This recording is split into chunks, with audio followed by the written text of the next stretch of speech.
안녕하세요. 시편 24편에 대해 설명하겠습니다. 먼저 말씀을 읽어드리겠습니다. 땅과 거기 충만한 자와 세계와 그 중에 거하는 자가 다 여호와의 것이로다. 여호와께서 그들을 바다 위에 세우시며 강들 위에 건설하셨도다.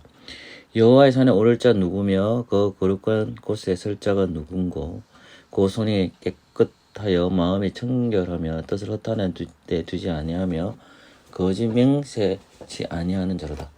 저는 여호와께 복을 받고 구원의 하나님께 의를 얻으리니 이는 여호와를 찾는 족속이요 야곱의 하나님의 얼굴을 구하는 자로다. 문들아 너희 머리를 들지어다. 영원한 문들아 들릴지어다. 영광의 왕이 들어가시리로다. 영광의 왕이 니시뇨 강하고 능한 여호와시요 전쟁에 능한 여호와시로다. 문들아 너희 머리를 들지어다. 영원한 문들아 들릴지어다. 영광의 왕이 들어가시로다. 영광의 왕이 니시노 왕군의 여호와께서 곧 영광의 왕이시로다. 셀라. 아멘. 12편 24편은 왕의 기한이라는 제목을 잡을 수 있습니다. 이것의 구조는 10편 24편 1절과 2절이고요. 그 다음에 1절과 2절이 왕의 주권에 대해 설명한다면 10편 24편 3절에서부터 6절까지는 왕에 대한 백성의 태도입니다. 그리고 왕에 대한 입성이 어디 나오냐면 24장 7절부터 10절의 내용입니다. 이것은 법계의 이동 경로를 같이 생각해야 됩니다. 하나님께서는 법계에 대한 것을 말씀하셨는데 그 법계의 내용과 긴밀한 연결성을 가지고 있습니다. 그 법계의 연결성이 어디 있느냐? 결국은 70년 동안에 거의 70년 동안 법계가 언약계가 이스라엘을 떠난 상태였는데 다윗이 그 법궤가 돌아올 때 70년 만에 돌아올 때 춤을 추면서 자기 엉덩이가 드러날 정도로 춤을 추는데 그것을 보고 사울때 미갈이 놀리죠. 그때의 치현시가 이 시편 24편입니다. 우리가 지난주에 살펴보았기 때문에 오늘은 3절부터 6절까지의 내용만 설명하고 마치도록 하겠습니다. 1절과 2절의 내용은 하나님께서 천지를 창조하셨다는 내용 1절에 나오고 있고, 그리고 이제 2절 말씀에서는 여호와께 그들을 바다에 세우시며 강들을 건설하셨다. 이 말씀은 천지 주인이 여호와다라는 것을 1절에서 얘기합니다. 그런데 2절에서는 하나님께서 6일 동안 창조 사역을 감당하셨는데 그 3일째 되는 날에 바다와 땅을 구분시키거든요. 땅을 묻이라고 하는데 그것을 땅이라고 하죠. 그러니까 바다와 땅을 구분해 놨다. 누가 세웠느냐? 하나님께서 세우셨다는 것이 셋째 날인데 그 셋째 날에 대한 설명이 2절입니다. 12편 24편 2절이 여호와께 그들을 바다에 세우시며 강들에 건설하셨다. 그러니까 바다와 땅이 구분되는 거죠. 높낮이를 치면 바다와 땅보다도 땅이 높다는 겁니다. 이걸 알고 있어야만 이제 우리가 이해되는 게 있습니다. 왜냐하면 하나님께서는 에덴 동산의 이미지를 그려주고 있는데 에덴 동산이 셋째 날에 창조된 것이 아닙니다. 에덴 동산은 여섯째 날에 창조되었는데 하나님께서 여섯째 날에 짐승들을 창조하시고 흙으로 아담을 창조하시고 그 아담에게 그 코에 생기를 불어넣어서 생기가 넘치는 아담이 되게 하시거든요. 그리고 나서 하나님의 집인 에덴 동산을 지으셨습니다. 마찬가지로 그것이 시편 24편에도 그런 구조로 되어 있다는 거죠. 하나님께서 모든 사역을 감당하셨는데 그 셋째 날에 바다와 땅을 구분시켰다는 겁니다. 그리고 나서 하나님 또 다른 땅을 씌우셨는데 그것이 이제 3절 말씀과 연결되고 그것이 창세기 2장 8절과 연결되어 있다는 거죠. 자, 그러면 그 말씀 속에서 우리가 좀 이제 기억해야 될 게 뭘까요? 3절 말씀은 이렇게 시작되는 거죠. 여호와의 산에 오를 자 누구며 거룩한 곳에 설 자가 누군고라고 했습니다. 우리는 아까 2절과 3절이 연결성을 가지고 했습니다. 하나님께서는 바다와 땅을 구분시켰다고 했죠. 그런데 이제 이 땅과 또 구분되는 게 어디냐 했을 때 하나님의 산이죠. 여기서는 여호와의 산으로 나옵니다. 창세기 2장 8절에서는 하나님께서 에덴 동산을 창설하셨다는 말씀이 나오거든요.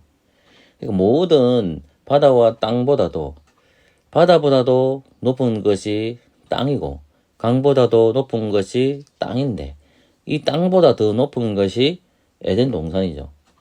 똑같이 하나님께서 만드신 작품에서 여호와의 산에 올 자 누구며 나옵니다. 에덴 동산의 이미지를 그려주고 있고 이 여호와의 산은 다름 아닌 예루살렘 성을 가리킵니다. 예루살렘의 성에 대한 설명은 하나님의 도성으로 나오기도 하고 또는 여호와의 산으로 나오기도 하고 또는 시온성으로도 나오기도 합니다. 또는 예루살렘 성전이라고도 나옵니다. 그만큼 이 예루살렘에 대한 다양한 이미지를 가지고 있죠. 아직까지는 성전이 완공되지 않았습니다. 하나님께서는 다윗에게 하나님의 집, 성전에 대한 설교를 가르쳐 주셨지만 피를 맛본 사람이기 때문에 그에게 집을 짓는 것을 허락하지 않았고 그의 아들인 솔로몬이 예루살렘 위에 성전을 짓게 됩니다. 그러니까 산 위에다가 집을 짓는다는 거죠. 자, 그래서 창세기의 말씀 2장 8절과 시편 24편 3절은 연결성을 가지고 있다는 거죠. 즉 예루살렘은 산 위에 지은 동네입니다. 도시입니다. 그 여호와의 산에 오를 자 누구며? 라고 되어 있습니다. 솔로몬의 시대 때는 이제 하나님의 성전이 완공될 것입니다. 그런데 아직 완공되기 전에 기브온 산당에 성막이 있지만 언약궤는 하나님의 집에 들어와 있습니다. 즉 하나님의 집 언약궤가 들어올 때에 하나님의 집으로 들어오는 모습을 보고 다윗이 춤을 추는 었다라고 저는 가르쳤습니다. 그러니까 여호와의 산에 올 자 누구며 했을 때에 그 하나님의 집이 하나님께서 오셨다는 겁니다. 그 언약궤가 하나님의 임재를 가리킵니다. 이제 여호와의 산에 오늘 자가 누구며 그 거룩한 곳에 설 자가 누군고 하겠습니다. 그 여호와의 산에 오를 자, 거룩한 곳이 나오니까 즉 그 산은 거룩한 산이라는 거죠. 에덴 동산이 하나님이 거하시기 때문에 거룩한 것이 됐기 때문에 거룩한 백성이었던 아담이 들어간 것처럼 이스라엘 백성들이 하나님의 백성으로 부르심을 받아서 그들이 거룩한 백성이 되었고 그 거룩한 백성들이 하나님의 산에 오를 수가 있습니다. 그러나 그들은 죄가 있기 때문에 반드시 그 집에 들어갈 사람들은 이러한 조건이 있어야 된다는 거죠. 즉 하나님의 임재가 예루살렘 위에 임했다.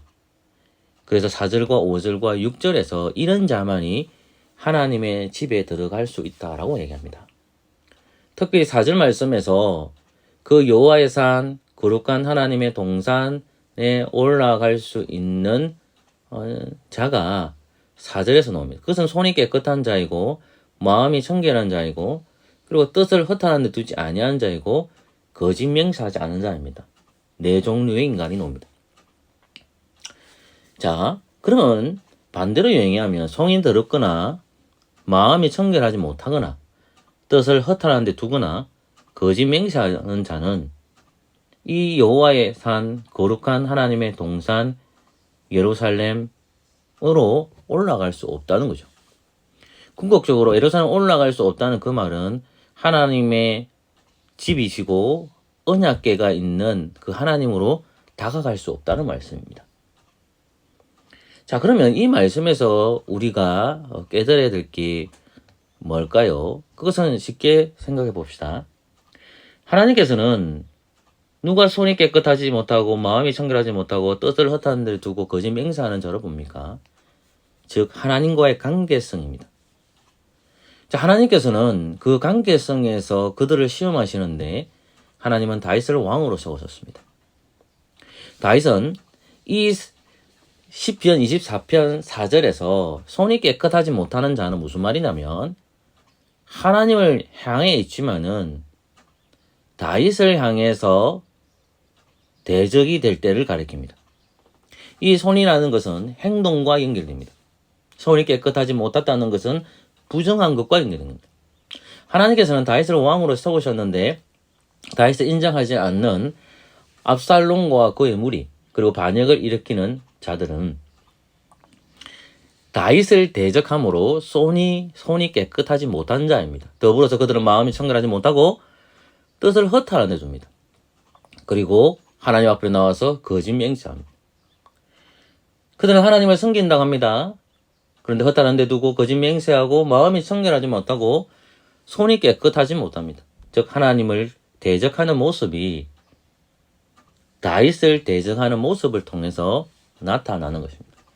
당대에 이스라엘 백성의 왕으로 된 다윗을 대적하는 자가 가장 큰 대적이 압살롬과 그의 무리이고 그리고 요압이었습니다.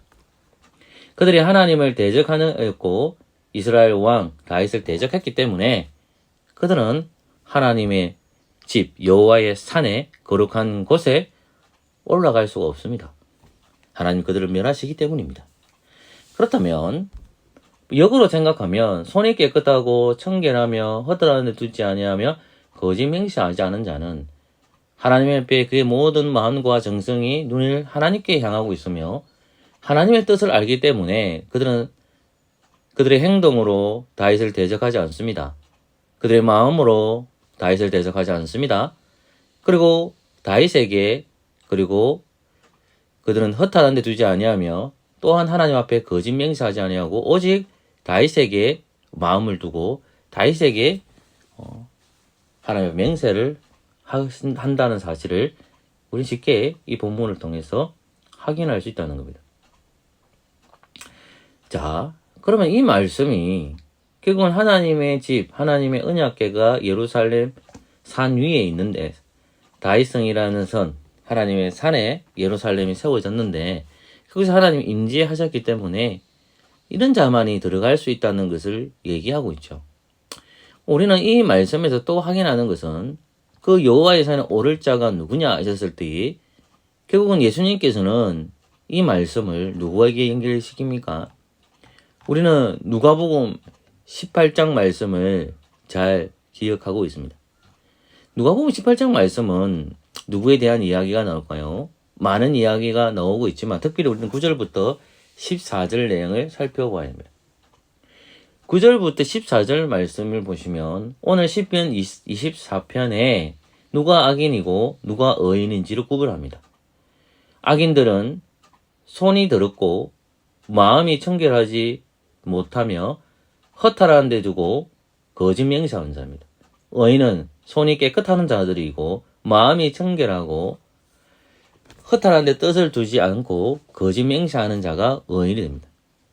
우리는 누가복음 18장 9절에서 14절에서 그 악인들을 확인하고 의인들을 확인합니다. 누가복음 18장 9절부터 14절은 바리새인과 세리에 대한 이야기입니다. 그 바리새인과 세리는 하나님의 집으로 갑니다. 그것은 높은 곳에 있습니다. 성전입니다. 예루살렘 성전을 가리킵니다. 다윗 시대, 솔로몬 시대 이후에 살아가는 백성들은 이미 예루살렘 성전이 지어진 상태입니다. 예수님의 당대에도 그 예루살렘 성전이 지어져 가고 있었고 그 성전이 있었습니다. 이 바리새인들은 율법을 가르치는 학자로서 시장에서 존경받는 사람입니다. 그들은 주의 백성들에게, 이스라엘 백성들에게 하나님의 말씀을 가르치는 사람이었습니다. 그들의 태도는 어땠습니까? 그들은 성전을 올라갈 때 그들의 태도가 나오는 본문이 11절과 12절입니다. 누가복음 18장 11절은 이렇게 얘기합니다. 바리새인은 서서 따로 기도하여 가로되 나는 다른 사람들 곧 토색, 불의, 간음을 하는 자들과 같지 아니하고 이 세리와도 같지 아니함을 감사하나이다. 그리고 12절에서 나는 일에 2번 금식하고 또 소득의 11조를 드린다라고 했습니다. 바리새인은 자랑합니다. 토색하지 않았다는 것을 자랑하고 불의하지 않았다는 것을 자랑하고 간음하지 않았다는 걸 자랑하고 그리고 이 세리와 같지 아니함을 감사했고 그리고 2번씩 7일 동안에 이틀을 금식했다는 것을 자랑했고 자기가 가진 11조를 드렸다는 것을 말하고 있습니다. 우리는 불의하지 않고 토색하지 않고 간음을 하지 말아야 됩니다. 바리새인만은 틀린 게 없습니다. 이 바리새인만은 틀린 말씀이 아닙니다. 우리는 토색하지 말아야 됩니다. 불의를 행하지 말아야 됩니다. 간음을 행하지 말아야 됩니다. 틀린 거 하나도 없습니다. 그런데 그가 틀린 것이 무엇입니까? 그 말씀 속에 자기의 공로가 드러납니다. 이 세리와 같이 아니함을 감사하나이다. 여러분 11조도 중요합니다. 2번 금식하지 않은 것도 중요합니다. 그러나 이 속에서 세리와의 차이점이 있습니다. 자기의 공로가 드러나고 있다는 겁니다. 자기의 의를 드러내고 있다는 겁니다. 이 사람은 마음이 청결하지 못하고 손이 청결하지 못하고 허탈한 데 마음을 두고 있고 거짓 맹세는 오직 하나님의 영광이라고 얘기하지만 자신의 영광을 위한 사람이 바리새인이었습니다. 이 말씀을 비추어서 다윗의 시대를 생각해 보십시오. 요압은 어땠습니까? 압살롬은 어땠습니까? 요압을 따르는 무리는 어땠습니까? 압살롬을 따르는 무리는 어땠습니까? 예수님의 당대와 이 바리새인의 모습과 동일하다는 겁니다.